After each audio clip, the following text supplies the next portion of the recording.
Okay, I am doing my update video today, Monday, from my lake dock here. It is beautiful out. I mean, look at this, just gorgeous. This is why we live here. Hey Maggie, how's it going, girl? Maggie girls decided to hang out and do the video. So here, we're gonna run over a few topics. One, I'm getting everybody asking what resources do I use to research properties, CMAs, everything like that, because there's a lot of stuff out there. And to be honest, there's a lot of garbage. There is. And I will tell you the best way to do a CMA, figure out your house, either one for a rental or two to sell. Even if you're buying, I'll show you how to, the same thing, the CMA. As simple as that. Two, I'm gonna go over a few videos on what you should look at for market updates. Simple gist is, of the market update is right now, we have so much pent up demand for buyers. We have the lowest inventory that it's ever been on the market, which is insane right now. And interest rates are at 8%. They may still stay like that for a year or two. If they go down, prices skyrocket. We may have like a reverse crash. Watch one of the YouTubes. I'm gonna tag both of them on here. Brilliant people talking about all of this market stuff. So that's the short synopsis of it. So if you can buy, you're wanting to buy, I would buy now at 8%, because then you can mess with the interest rate down the road and refinance, but you can't mess with the prices. So if interest rates go down a hair, prices skyrocket, now you're paying 50, 100,000 more. And if you're priced out of the market right now, this video is not for you, because one, either you need to fix credit or do your thing or move to another state or live out in the sticks. And to be honest, myself and a lot of people, we would have been screwed if we didn't buy 10 years ago, 5 years ago. Otherwise, I'd be living way out in the sticks. And even that in Washington State, Pacific Northwest, still seems extremely high in price. So you may be moving to another state if you can't afford here, or you may be renting or waiting. So this video is for anybody that's ready to buy, that is pre-approved. Yes, you have more buying power if your interest rates go down. So yeah, you can buy more, but then all the prices are gonna skyrocket. So you're buying the same home anyways. Might as well buy it right now. But don't let me tell you when to do it. Just watch the YouTube videos that I tag here. Again, I'll run over the CMAs and resources. So let's start with the first resource that I use.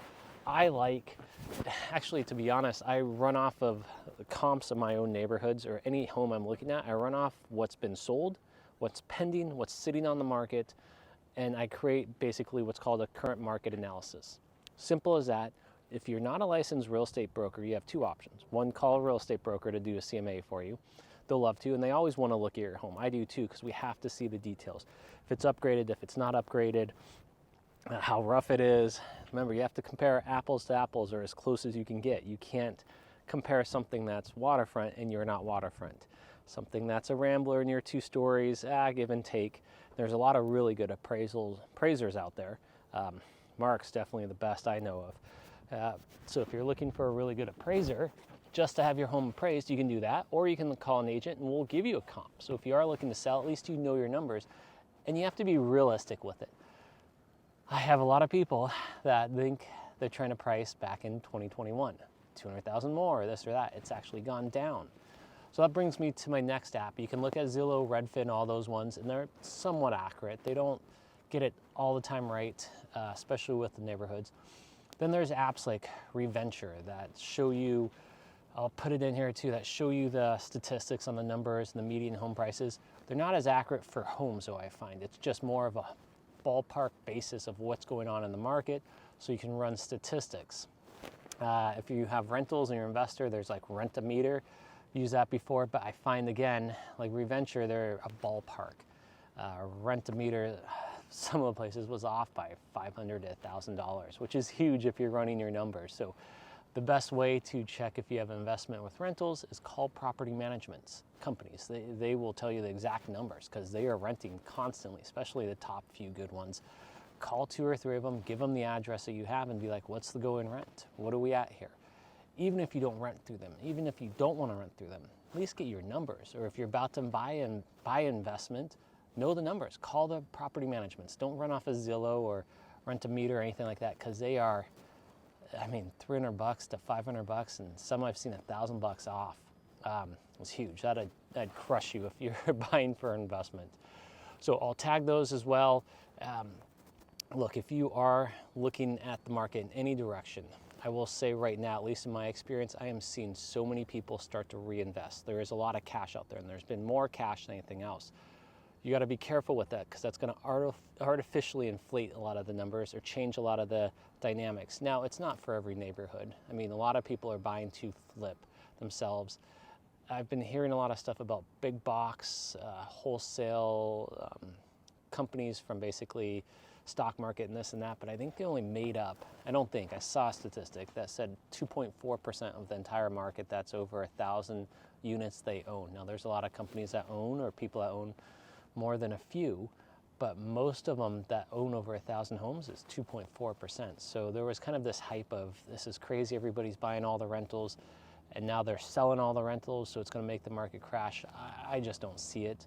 I'm more worried about the Airbnbs because when the market does get tight, less people rent Airbnbs. They go on less vacations, or they do the ones that are cheaper. So if the Airbnb, as we know, can cost, $150 for the night, but then cleaning this and that's $350, $400, and you could, who knows, you can pick some other places to vacation. So I can see that, and it has been taking more of a downturn. But again, it's all about location. So everybody's going to preach that and say that. And so I am seeing a lot more of a demand on one cookie cutters, and the home builders are crushing it right now because they have all these homes and they are just stockpiling. So there is a lot more inventory coming on the market, which is helping relieve a lot of pressure. I mean, is it enough? Not even close, but at least it's helping. So you do have some new home cookie cutters and location as well. People are hunting good locations. They're starting to realize that. And I'm seeing a lot of gentrification, a lot of people retiring, a lot of people moving to warmer states or vice versa, but there's a lot of retirement movement going on, and it is going to be going on for the next 5 to 10 years minimum, which will help, one, relieve some pressure. We'll get some more new listings and everything else, and they're going to charge a premium, especially when we have no inventory. So you can try to wait for the market to go down, and you can say, well, you don't want the market to go down. Yeah, if the market crashed, it'd be great. I'd sell a heck of a lot more homes, even though I'm selling a lot of homes now. If the market spikes and goes up, we'll still sell because there's so many people that want to buy or get in a home.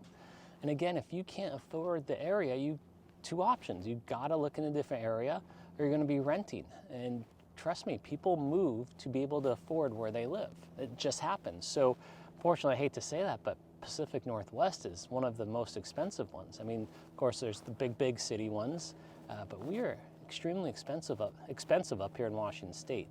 And that comes with the beauty, the water, and all the other stuff. Don't get me started on the Seattle freeze, but there is a lot of ways to make friends and be part of the community if you do move up here.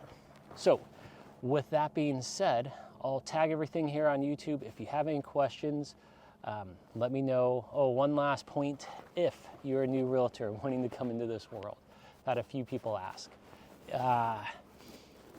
I think the best time to come in is when the market's down, when it's slow. Now, there's a lot of real estate agents leaving, just a lot. So they're going to tell you, don't even dare. I think it's the best time because what happens when it's down? When do you buy? You buy in the worst city, right? And then cleans up, and that's where you really make the big money. So if you can do it part-time, do it on the side, still have a lot of money coming in, and this is another hustle that you can do, and you're ready when the market booms, then great. If you can hold on to your license and not leave and then wait till the market booms, then great.